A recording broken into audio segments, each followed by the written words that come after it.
کہ فدق کیا ہے اور کہاں سے آیا؟ تو فدق جو ہے وہ ایک ایسا مال ہے، ایک ایسی جاگیر ہے جس کے لیے کوئی جنگ نہیں لڑی گئی تھی، وہ مال فے تھا اور وہ خود رسول کا تھا کیا۔ لیکن رسول خدا کے وفات کے بعد جو مسلمانوں کے خلیفہ بنے، خلیفہ اول ابو بکر، انہوں نے اس سب سے پہلے آنے کے بعد مال غنیمت، یہ باغ فدق، جاگیر فدق پہ قبضہ کیا۔ ابو بکر نے جناب فاطمہ سے کہا کہ رسول خدا صلی اللہ علیہ وسلم نے کہا ہے لا نورث ما ترکنا صدقہ، کہ ہم جو چھوڑتے ہیں وہ ترکہ نہیں ہوتا، بلکہ وہ میراث نہیں ہوتی، بلکہ وہ صدقہ ہوتا ہے، یعنی نہ ہم وارث بنتے ہیں نہ ہم وارث مراتے ہیں۔ یہ کہہ کے سیدہ کو خالی لوٹا دیا۔ جب آیت اس فدق کے سلسلے میں پیش کی جاتی ہے اس حدیث کے مقابل، تو ان لوگوں کا ایک نظریہ یہ بھی آتا ہے کہ وہ کہتے ہیں کہ جو جناب یحییٰ وارث بنے تھے جناب زکریا کے، وہ وراثت علم کی وراثت تھی، یعنی نبی جب کوئی اپنا وارث بناتا ہے تو اپنے علم کا وارث بناتا ہے، یعنی نہ کہ اپنے مال کا وارث بناتا ہے۔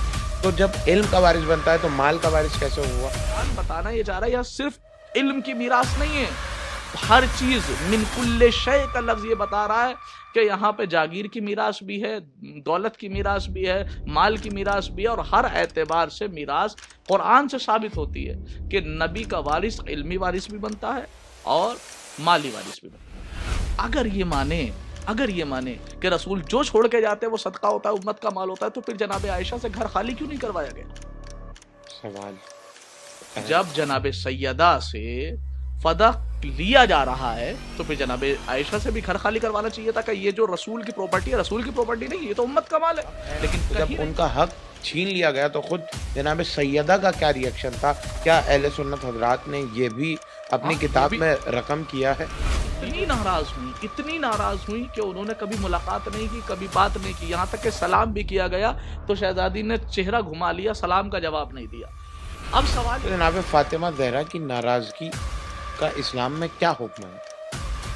جس نے فاطمہ کو اذیت دی، جس نے فاطمہ کو ناراض کیا، اس نے رسول کو ناراض کیا۔ پھر قرآن کہتا ہے سورہ مبارک احزاب آیت نمبر 57 پارہ نمبر 22 میں کہ جس نے رسول کو اور اللہ کو اذیت دی، ان کو ناراض کیا، ان کو اذیت دی، لعنہ اللہ فی الدنیا والآخرہ، ان کے لیے دنیا میں بھی لعنت ہے، ان کے لیے آخرت میں بھی۔